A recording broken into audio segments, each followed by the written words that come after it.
Bonjour à tous, c'est le Master Teacher Serein, excusez le vent. Bon, on est là sur une autre vidéo. Ici, c'est une chaîne des gens qui sont sérieux. Aujourd'hui, c'est la fin de l'année, c'est le dernier jour de l'année 2024. Alors, on va se permettre de faire une vidéo qui peut nous permettre de se projeter sur ce qui s'est passé avant, en 2024 en particulier. Alors, déjà en 2023, j'étais au Congo, je suis enseignant ici au Japon. Alors, je me suis dit qu'apparemment, le Congo n'est pas trop un pays qui peut-être me convient de façon générale parce que je suis quelqu'un qui est un peu universel. Et donc, le Congo était un peu trop local pour moi. Alors, j'ai décidé de quitter. C'est vrai que je gagnais quasiment ce que je me suis rendu compte que je gagne ici. Enfin, avec l'argent que j'arrivais à épargner, hein, à avoir de côté. C'est presque la même chose que ce que j'ai ici. Mais c'est vrai qu'avec les chiffres, tu peux te dire qu'ici, tu gagnes plus. Mais la réalité est telle que tu te rends compte qu'il y a trop des taxes ici et autres qui ne te permettent pas de réellement faire du paquet. Alors, ce qui s'est passé, c'est les erreurs que, vous savez, les leçons, ou sinon les erreurs que j'ai eues à commettre en 2024, c'est déjà en venant ici, je ne connaissais personne. Alors, je suis venu ici parce que j'avais eu le contrat du travail depuis le Congo. J'ai eu le visa depuis là-bas, donc je suis venu directement, je commençais à travailler le lendemain. Avant même de commencer à travailler, quand je suis arrivé ici, bon voilà, j'étais à l'hôtel et tout.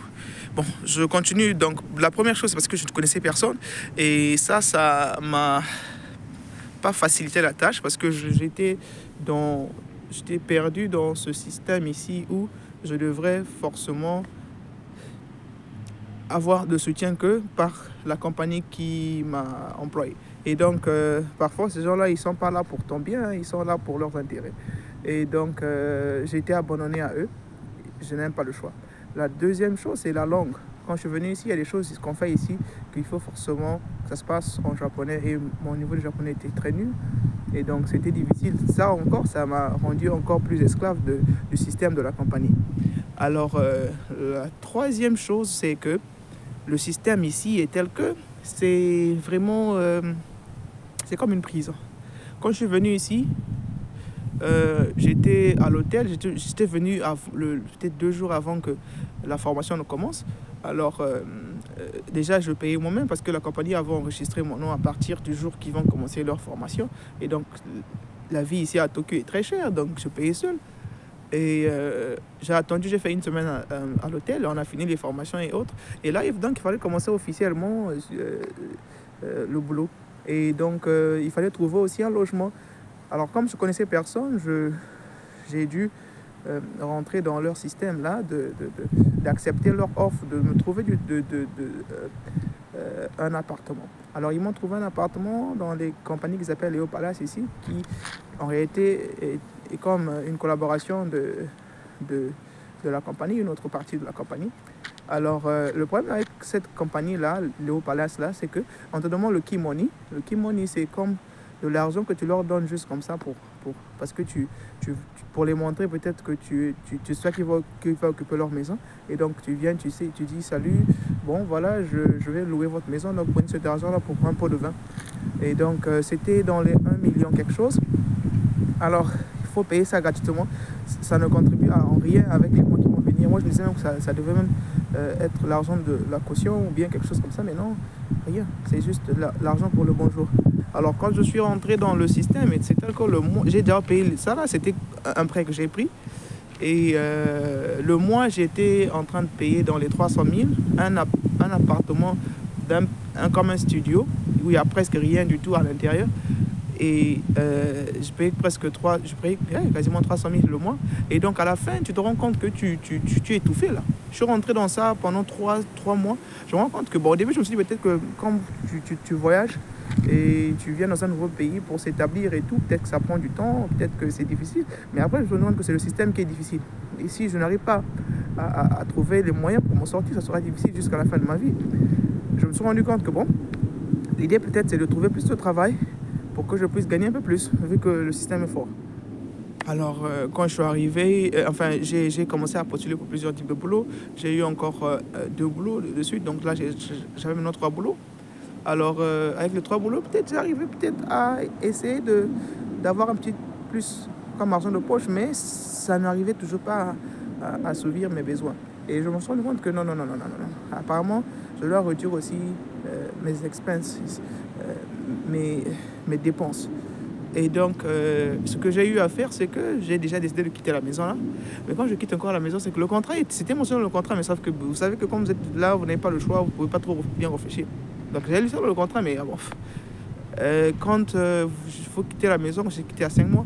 Pourquoi il faut quitter la maison? Parce que le contrat, pour moi, c'était pour 2 ans. Donc quand j'ai annulé le contrat, donc il fallait payer encore quelque chose de la moitié de ce que j'ai payé pour le key money. Non seulement cela, il faut payer pour nettoyer la maison. C'est dans les, je crois, 100 000, 50 à 100 000, dans les 100 000. Pour nettoyer la maison, vous voyez comment les fait pour nettoyer la maison. Donc, comme on voit la dernière facture à 6 mois, ils ont tout enlevé. Ils ont enlevé près quelque chose de la moitié de ce que j'ai payé là, donc dans les 500 000 pour quitter la maison. Et jusque-là, tu te rends compte que c'est compliqué. C'est compliqué. Et malgré que tu essaies de beaucoup travailler dur et tout, bon, c'est toujours... Le système t'a vraiment dépouillé. Et donc, vraiment, c'est une année que tu te rends compte que c'était juste pour te battre, pour survivre. Je continue la suite, c'est parce que quand je suis arrivé ici, je ne savais pas réellement le problème de taxes ici, là, que c'était vraiment à 100% comme ça. Et donc, ce qui s'est passé, c'est qu'avec le temps, je me suis rendu compte que le système était fait de sorte que tu ne puisses pas réellement t'en sortir. J'ai vu des gens ici, pendant 20 ans, les mêmes boulots, ils n'arrivent même pas à même faire un voyage chez eux. Ils n'arrivent pas à faire ce qu'il faut faire pour réellement s'épanouir, devenir riche, s'il faut dire comme ça. Et donc, ici, il n'y a pas le rêve. Il n'y a pas le rêve japonais, il n'y a pas un rêve comme ça, comme le rêve américain ou quoi que ce soit. Il n'y en a pas ici. Alors, ce qui s'est passé, c'était quoi? C'est que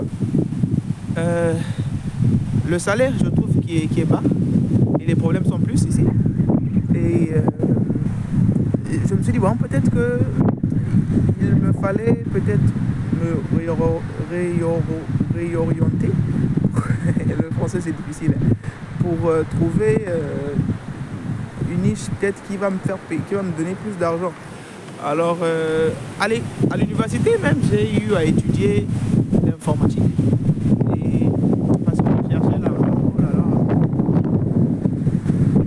désolé. Alors, parce que je cherchais l'argent, ce qui s'est passé, c'est que j'ai pas trop été à 100% avec l'informatique. C'est vrai que j'ai gradué dans ça et tout, mais j'ai pas fait de formation pratique, de formation professionnelle sur l'informatique. Plutôt, je faisais les trucs d'enseignement et c'est ce qui m'a permis d'avoir un peu d'argent, même pour finir l'école et payer l'université. Et donc, j'ai continué comme ça. Mais ici, au Japon, l'informatique paye mieux que l'enseignement. Et donc, j'ai commencé à me dire, bon, peut-être que j'aurais mieux fait. Parce que j'ai encore ma licence et mon master de l'informatique, mais vous savez, l'université n'a rien à voir avec l'informatique. Donc, j'ai en train de voir là comment il faut faire la transition et tout. Et c'était compliqué. Je me suis dit peut-être que ce serait mieux, peut-être que je m'intéresse au digital marketing, hein, les trucs d'internet là, pour te faire de l'argent en ligne, travailler en ligne et avoir un petit truc à côté. Mais c'est compliqué réellement pour changer de carrière, c'est compliqué. Surtout que ici, tu travailles moi, j'ai 3 boulots, je vous dis. Je travaille de lundi à dimanche et trouver le temps pour se former, même déjà avec la langue, je suis en train d'apprendre et tout, mais même pour trouver le temps pour apprendre, c'est des problèmes. Donc c'est compliqué quand même, c'est compliqué pour s'ajuster. Donc c'est dans ce contexte-là que je me suis dit, bon, c'était peut-être mieux de partager déjà les choses que je trouve qui sont comme des challenges pour moi, pour cette année 2024.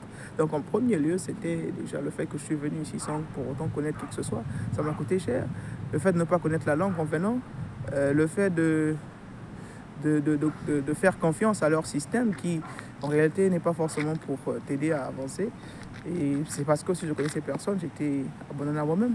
Et le troisième point, c'est peut-être de ne pas avoir fait les bons choix à un certain niveau. Et aussi, pour changer de carrière ici, la vie, en plus on grandit, on a maintenant des enfants, on a des charges. On ne peut plus faire des choix juste pour être égoïste, parce qu'au cas où tu vas encore à l'école, tu fais ceci, tu fais cela, tu risques de ne plus être en mesure de pourvoir pour ta famille. Et il n'y a pas le temps pour les caprices, pour apprendre. Encore apprendre, c'est quand on est enfant. Alors, c'est pour ça que j'ai dit que j'aurais peut-être mieux fait de me concentrer sur l'école. Mais à cette époque-là aussi, pour finir la graduation et autres, il me fallait payer les études et c'était cher. Et donc, voilà, c'est un peu ça que j'aimerais partager avec vous aujourd'hui sur ma petite expérience 2024 et ce que j'ai pu rencontrer comme leçon. J'espère que vous avez appris quelque chose dans ma vidéo. N'hésitez pas à partager parce que nous sommes une petite chaîne. YouTube, c'est une source de revenus aussi. Hein, et donc, c'est votre aide, c'est votre soutien qui pourra peut-être me permettre aussi de savoir un peu ce que je peux faire avec ma vie future. Parce que si aujourd'hui, j'ai un petit quelque chose en ligne et que je peux avoir mon petit boulot ici au Japon, je peux rester ici au Japon. Mais le problème, c'est maintenant l'argent. Hein, il faut se projeter. Il faut se projeter. Parce qu'ici, beaucoup des anciens qui sont ici 20 ans, 30 ans, 40 ans, rien. Même pas l'épargne pour rentrer au pays, pour aller même passer des vacances. Donc vous comprenez que le système est tel que c'est difficile. Mais avec votre aide, avec ma chaîne ici, partagez. Si vous voulez me soutenir, partagez, aimez les vidéos. Faites à ce que la chaîne puisse être reconnue, que YouTube puisse commencer à me payer, ça va m'aider en quelque sorte. Et moi aussi, je ferai de mon mieux pour partager le peu que j'apprends de la vie avec tout le monde ici pour que ça puisse aider les jeunes gens qui viendront après nous, qui feront mieux avec les choix dans la vie. Et bien de choses à vous de là où vous me suivez. Bonsoir, bonne nuit, bon après-midi et bonjour. À la prochaine. Ciao.